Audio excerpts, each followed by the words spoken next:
Hey everyone, and welcome back to Dating Decoded. I'm Rosalina, and as always, I'm here with my co-host, Frank. Frank, how are you doing today? I'm doing great, Rosalina, and wow, do we have let's just say a really eye-opening episode for our listeners today. We're diving into something that a lot of people probably suspect, but maybe haven't seen the actual numbers on. Exactly. So for those just joining us, we're the podcast that takes the mystery out of modern dating by looking at the actual data behind how people connect. And today we're talking about racial preferences in online dating, based on real studies from OKCUPID and Tinder. Right. And before anyone gets upset or, clicks away, we want to be super clear that we're just presenting the data here. These are statistics from millions of interactions on dating apps, not our personal opinions or what we think should be happening. Absolutely. And remember last episode when we talked about how dating apps have basically become this massive social experiment? Well, this is what that experiment is revealing about human preferences, whether we like it or not. Yeah, exactly. So let's start with the big one, the OKCUPID study from 2014. Now, OKCUPID has always been pretty transparent with their data, which I appreciate. They analyzed millions of interactions, and Rosalina, the patterns are pretty stark. They really are. So let's break this down by gender first. For women, and again, this is based on response rates from men, Asian women came out on top. We're talking about 27% higher response rates than average. 27%. That's a huge difference, and it wasn't just from one group of men either. White men rated them 20% higher, black men rated them 16% higher. The only group that didn't rate them highest was, Asian men themselves. Right, which actually makes sense when you think about it. People often look outside their own racial group. But Frank, what really stood out to me was the flip side of this data, the other end of the spectrum. Yeah, this is where it gets really uncomfortable to talk about, but black women had the lowest response rates across the board. White men showed 20% lower preference, Asian men showed 27% lower preference, and that's a really tough reality. It is. And, as a woman looking at this data, it's heartbreaking, honestly, because we're not just talking about abstract numbers here. These are real women putting themselves out there, trying to find love and facing this kind of systematic preference pattern. Absolutely. And in the middle, you had white women preferred by all men except black men, with about 17% higher ratings from Asian men, and Latina women who were rated moderately overall. So you've got this clear hierarchy that's pretty consistent. Now, let's flip it and look at men. This is where things get interesting in a different way. Frank, you want to walk us through the male rankings? Sure. So white men came out on top overall. They were preferred by all women except black women. Asian women rated them 20% higher. Latina women rated them 6% higher. Basically, if you're a white guy on a dating app, the statistics they're in your favor. And then black men were interesting because they were rated highly by black women, 18% higher, but lower by other groups. White women rated them 20% lower, Asian women 16% lower. So it's this really complex picture. Right. And then at the bottom, and this mirrors what we saw with Asian women being at the top, Asian men consistently had the lowest response rates from all women. White women showed 20% lower preference, black women 27% lower preference. It's like a complete reversal of the pattern we see with Asian women. That is such a fascinating and sad observation. You've got Asian women at the very top of desirability for men, and Asian men at the very bottom for women. And you've got to wonder, what's driving that? We'll get into that later, but first, let's look at the Tinder data. Yeah, so Tinder's more recent data from 2024 and 2025, and by the way, Tinder doesn't release official reports like OkCupid used to, but researchers have been analyzing swipe patterns, and The results are pretty similar to what OKCupid found a decade ago. Which is both surprising and not surprising, right? I mean, it's surprising because you'd hope that maybe attitudes had shifted over 10 years. But it's not surprising because these preferences are probably rooted in much deeper cultural patterns than we might change in a decade. Exactly. So on Tinder, Asian women are still preferred by all men except Asians, with white men swiping right 20% more often. They're still at the top in 2024 data.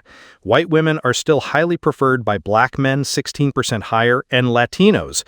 And unfortunately, Black women are still getting the lowest swipe rates from all men. White men still show 20% lower preference. It's depressing how consistent this pattern is across different platforms and different years. it really is. And for men on Tinder, white men are still preferred by all women except black women, with Asian women rating them 20% higher. But here's something interesting. Black men seem to be gaining some traction. White women are showing 8% higher preference in recent trends, and there are even social media posts noting their desirability across races. Oh, that's interesting. So there might be some shift happening there. But Asian men, they're still at the bottom. Black women show 27% lower preference. It's like this pattern it's just stuck. And you know what's really striking? These patterns hold across both platforms. OKCupid, which is more focused on detailed profiles and compatibility, and Tinder, which is much more about quick visual impressions. So it's not just about people reading profiles and making judgments, it's happening at the split-second swipe level too. Right, which brings us to the big question. Why? What's driving these preferences? Because obviously, attractiveness is subjective. But when you see patterns this consistent across millions of people, there's got to be something deeper going on. Well, researchers point to a few different factors. Media representation is huge. Think about it. What does Hollywood present as the ideal woman? What does the fashion industry promote? And unfortunately, those standards have historically been pretty narrow. And Frank, speaking of media representation, I think we need to dig deeper into how this actually manifests. Because when we talk about media representation, it's not just movies and TV shows. It's also social media, influencer culture, advertising. It's everywhere, and it's shaping what people find attractive from a very young age. Absolutely. And you know what's particularly insidious about this? Think about Instagram, TikTok, YouTube. The beauty standards being promoted aren't just Western anymore, but they're still incredibly narrow. You've got this whole Instagram face phenomenon where everyone's getting surgery to look more similar, and then that becomes what people think is attractive. And here's something really fascinating that I discovered while researching this episode. These preference patterns aren't universal globally. In countries like South Korea or Japan, the dating app data looks completely different. White men aren't necessarily at the top there. It really shows how culturally specific these preferences are. That's such an important point. And it really drives home that these aren't biological preferences, they're cultural. In some African countries, dating app data shows completely different patterns too. It's only in Western-influenced markets where you see these specific hierarchies we've been discussing, which makes you wonder, how much of what we think is natural attraction is actually just cultural programming? And there's this whole thing about perceived femininity that comes up a lot in research. This is where it gets really complex because we're talking about stereotypes that are both harmful and apparently influential in dating choices. Yeah, so the research suggests that Asian women, particularly those of Chinese and Japanese descent, are often perceived as more feminine according to traditional Western standards. And I want to be really clear, this is about perception, not reality. It's about stereotypes that have been reinforced through media and culture. Right, and it's problematic on multiple levels because first, it reduces women to these really narrow stereotypes about submissiveness and certain physical traits. But second, it also creates this hierarchy where some women are seen as more desirable based on racial stereotypes rather than who they actually are as individuals. And when you flip it to look at men, you see the reverse pattern. Asian men are often stereotyped as less masculine according to Western standards, which might explain why they are rated lower across the board. It's like these cultural narratives about masculinity and femininity are playing out in people's dating choices. And what's really sad is that these preferences might be unconscious for a lot of people. Like, they might not even realize they're making choices based on these deep-seated cultural biases. They just think they're following their personal preferences. I want to dig into the psychology behind this a bit more because there's some really interesting research about something called mere exposure effect and how it relates to dating preferences. Basically, people tend to find more attractive what they're familiar with, what they see regularly in media and their social circles. Oh, wow! That explains so much. So if you grow up in a community where you see certain types of people portrayed as desirable over and over again, your brain literally gets wired to find those traits more attractive. It's not even conscious. It's happening at a neural level. And then when you get on a dating app, you're making these split-second decisions based on patterns your brain learned years ago. And you know what's really heartbreaking? There are actual studies showing how these dating app patterns affect people's self-esteem and mental health. Black women report feeling like they have to work twice as hard to get matches. Asian men talk about feeling completely invisible. These aren't just statistics. They're affecting people's sense of worth and belonging. That's devastating. And I think there's this broader social cost too that we don't talk about enough. When dating becomes this stratified system based on racial hierarchies, it reinforces broader social inequalities. It's not just about who gets dates, it's about whose stories get told, whose families get formed, whose perspectives get included in the next generation. And that's what makes this data so important to talk about, even though it's uncomfortable. Because when you can see the patterns laid out like this, it becomes harder to just dismiss as just individual choice. These are systematic biases that affect real people's lives and their experiences trying to find love. And you know what? I think it's worth mentioning that the study authors themselves were pretty clear about what these findings mean.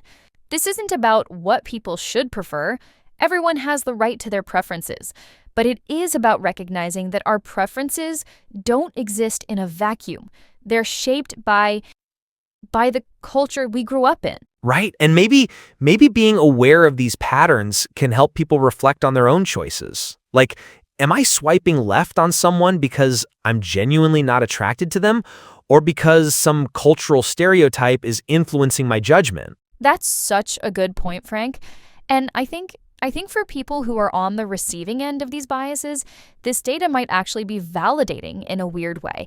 Like, if you're an Asian man or a Black woman and you felt like dating apps are harder for you, well, the data backs that up. It's not in your head. Absolutely. And I want to emphasize, these statistics are about averages and trends. They don't determine anyone's individual experience. There are plenty of people who don't follow these patterns, plenty of successful relationships that go against these statistics. Exactly. And Frank, one thing I've been thinking about, do you think dating apps themselves might be making these biases more pronounced? Like, when you're making split-second decisions based mostly on photos, maybe that amplifies superficial judgments.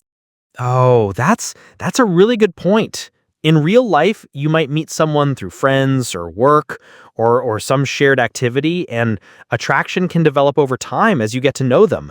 But on dating apps, you're literally judging someone in seconds based on a few photos and maybe a short bio. Right. So maybe these apps they're just revealing biases that were always there, but they're also potentially reinforcing them by making dating so much about that initial visual impression. It's like we've gamified dating in a way that might be making these inequalities worse. And you know what's interesting? Some of the newer dating apps are trying to address this. There are apps that don't show photos until after you've matched based on other criteria, or apps that focus more on shared interests and values rather than appearance. That's encouraging, though I wonder if those apps will ever get the user base that the big visual-based apps have. People say they want deeper connections, but but they also seem drawn to the quick, easy swipe format. True. And I think it's also worth noting that younger users, Gen Z particularly, seem to be showing slightly more diverse preferences according to some 2024 studies.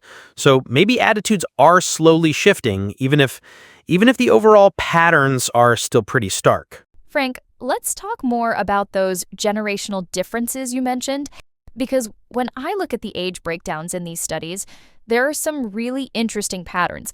Gen Z users, particularly those 18 to 24, show notably more diverse preferences than millennials and Gen X users. But even then, the overall hierarchies still hold. They're just less pronounced. Right, and I think that makes sense when you consider that Gen Z grew up with more diverse media representation than previous generations. They had shows like Black Panther and Crazy Rich Asians in the theaters, more diverse Disney princesses, more representation on social media, so their beauty standards were shaped by a slightly broader range of examples. But you're right, the underlying patterns are still there, just muted. So, Frank, what can actually be done about this? I mean, we've identified the problem, we understand some of the causes, but what would actual solutions look like? Should dating apps be doing something differently, or is this just something society has to work through over time? Great question. I think there are things dating apps could do, though I'm not sure they have much incentive to change what's working for them financially. But theoretically, they could use algorithms that promote more diverse matches. They could delay showing photos until after initial conversations. They could highlight shared interests and values more prominently. Some smaller apps are already experimenting with these approaches. And on an individual level, Frank, I think there are strategies people can use. For instance, if you're in one of the less preferred groups, according to these statistics, focusing on platforms that emphasize compatibility over appearance might be more effective. OKCupid, for all its flaws, still tends to produce better outcomes than pure swipe-based apps when you're not in the conventionally preferred categories. Absolutely. And there's also the strategy of being more intentional about your photos and profile. If you're an Asian man, for example, research shows that photos showing you in social settings, demonstrating interests or skills, or showing your personality tend to perform better than traditional headshots. It's about working with the system while also challenging people's preconceptions. Frank, here's something that really bothers me about all this. Dating apps actually profit from these inequalities. Think about it. If you're getting fewer matches because of these biases, you're more likely to pay for premium features, boost your profile, super like people. The apps make more money when people are struggling to get matches.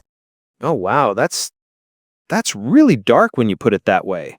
So the groups that already face the most bias are also the ones most likely to be spending money trying to overcome that bias?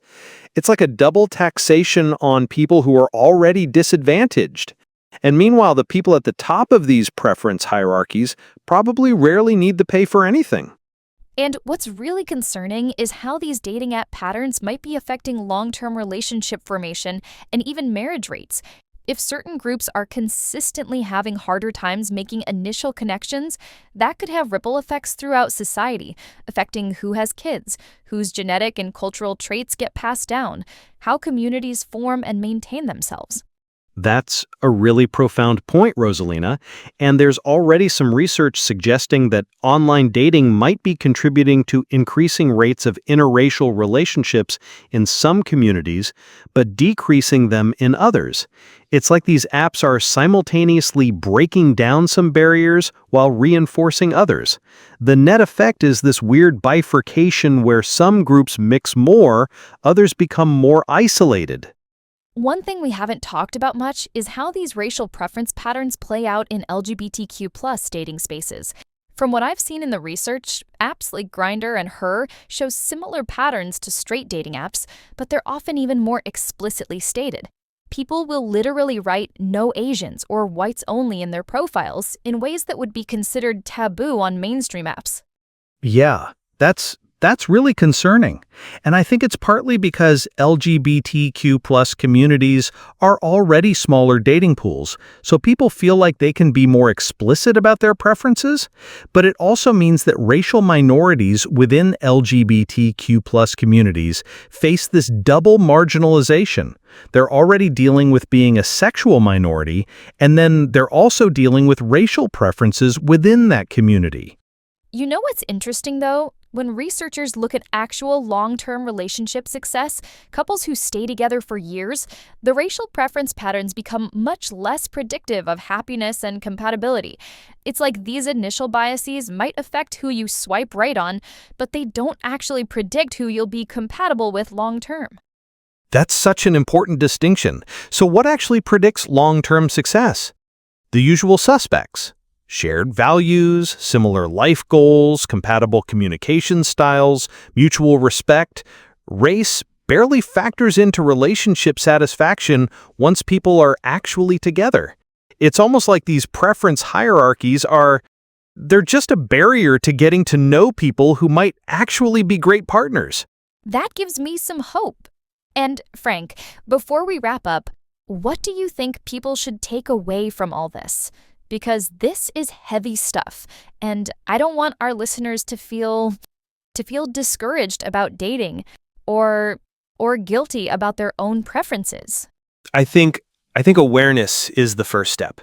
Just knowing that these patterns exist and that they might be influenced by cultural factors rather than just personal taste. And maybe occasionally asking yourself, why am I attracted to who I'm attracted to? What influences shape those preferences?